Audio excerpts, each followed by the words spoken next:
մենք ունենք բոլոր իրավական հիմքերը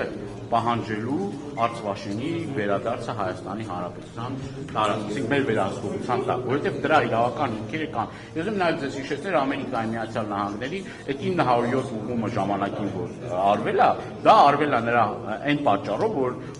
Ադրբեջանը օկուպացրել է ուրեմն Արցվաշենը, դրա համար է սահմանափակումները մտցվել։ Ժամանակին հենց դրա համար է սահմանափակումները մտցվել։ Հիմա Ադրբեջանը չունի այդ իրավական, այսինքն չկա այդ իրավական հիմք։ Ես բազմիցս ասել եմ, ինչն ա եղել պատճառը, որ ադրբեջանցիները եկել այդտեղ բնակեցվել են։ Այդ տարածքներում ուրեմն ակտիվ զբաղվել են անասնապահությամբ։ Եվ ադրբեջանցիները գալով այդտեղ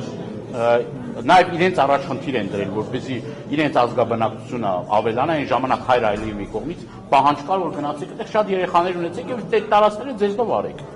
Եկել են այդ մարդիկ այդտեղ արդեն տարիների ընթացքում ամրապնդվել են եւ այդ է ընդամենը իրենց հիմք տալիս պնդելու, որ գիտեք ինչ կա, այս տարածքները ադրբեջանական տարածքներ են։ Կրկնում եմ, որևէ մի իրավական հիմք չկա, գոյություն չունի։